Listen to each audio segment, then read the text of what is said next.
Xitay'nın ki yükseliş epey dedim. Ama halklarda Amerika'nın kurgan şu kayda, usul, sistem degende muştan tayini durup yükseldi. Amerika'nın ki sayesinde köp bir menfaat kazandı.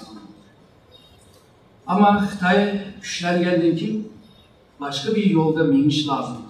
Ama Xi Jinping hükümeti geldiğinden ki bütün hukuklarını Xi Jinping şırladı. Qaysi hukuk desem, devlet reisliği, parti reisliği, elmi reisliği. Bundan keyin Milli Xavfsizlik Konseyi degan bir nimani kurdu. Bütün istihbarat ve şu xavfsizlik bilan münasebetli meseleler hepsi hazırkı men degan konsey bilan münasebetli. Yani aşkırvaz, bivaz başladı. Bundan keyin Slavni edip berish ishxona degan bir narsani kurdu. Bu merkezden en tövengece hukuku naiti çoğu. Ulan neyim dese şunu kılalaydı. İşhan deb isim koygan bile merkezde. Ama tövende hemen hukuku var.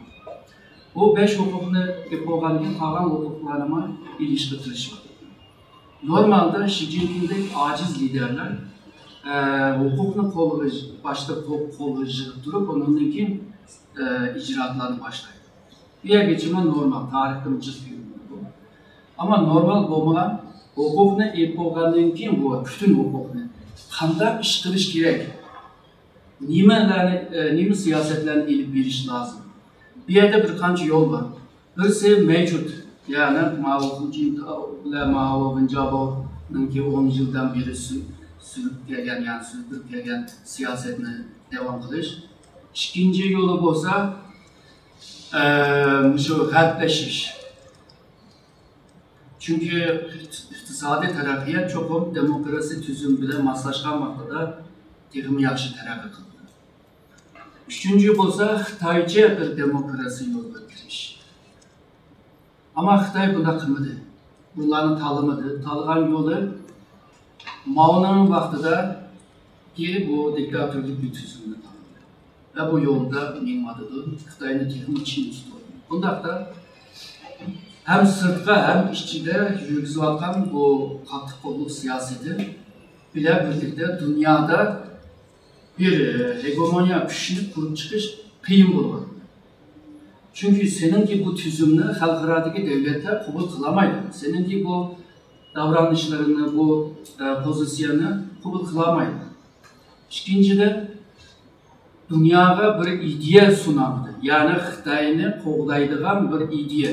Mesela G'arbliklarni insan hakları, demokrasi, erkinlik, hem beraberlik, ifade erkinliği, matbuat erkinliği degandek. Bularninki qimmat qarashları. Xitoyning texnida bir qimmat qarashları yok. 24 xatdan tashkil topgan bir qimmat qarashları var.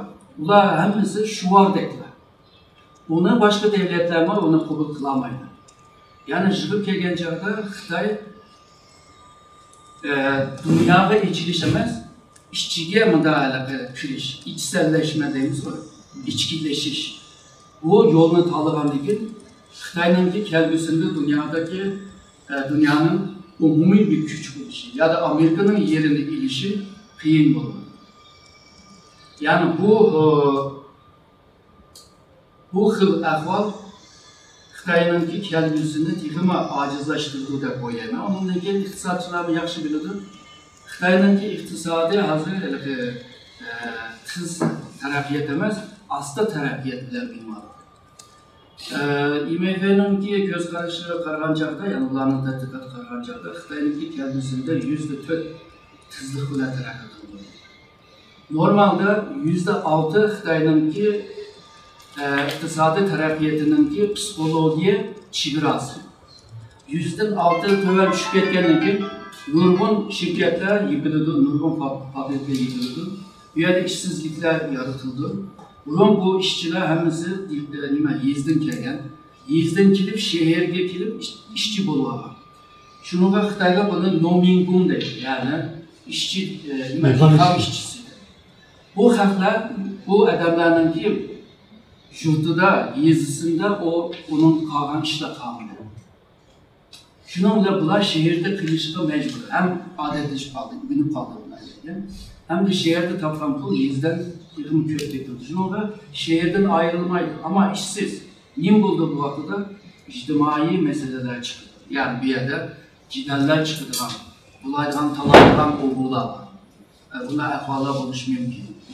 Şununla Xitay bu meselelerini hal kılış, hem sırttaki mesele hem içkideki meselelerini hal kılış için yeni bir siyasetine ilip giriş lazımdı. Yeni bir islahatına ilip giriş lazımdı. Ama Xitay islahatına ilip almadı. Bu keyinki 500 yıldaki tarihe qaraydigan bolsak, bulupma şu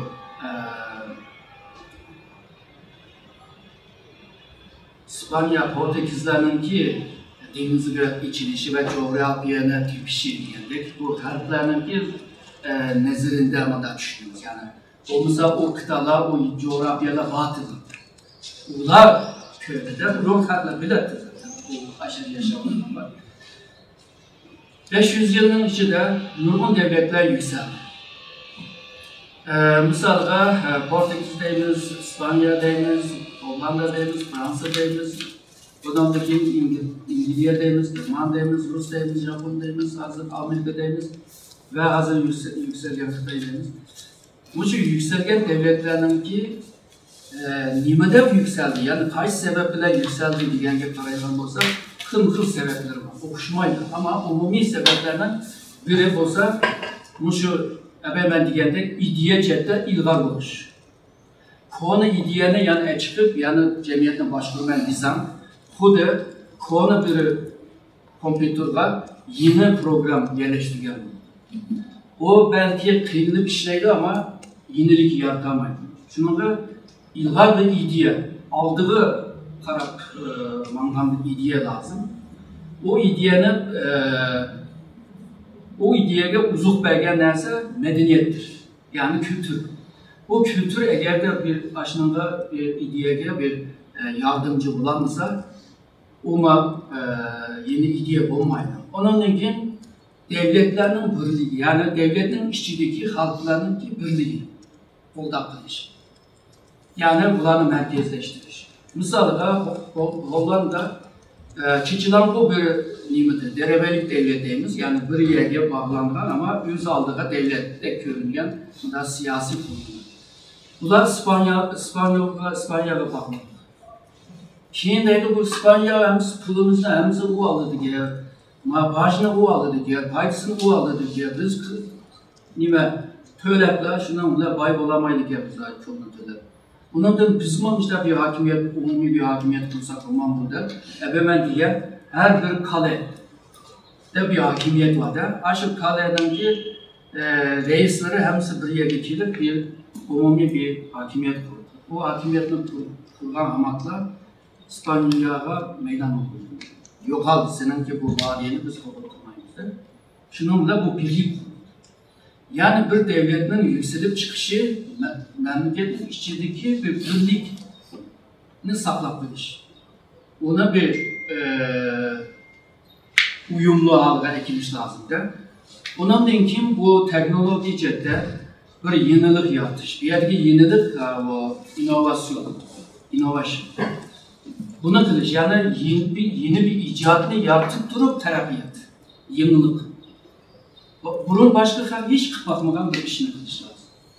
Onu kılan çağda nurgun meselelerle yani yeni meselelerle kılalım. Mesela Birleşken Devletler Teşkilatı. Kurulan vaxtıda yenidir bu kurulma. Yeni bu başka aşı vaxtıdaki nurgun meselelerini el kıldı.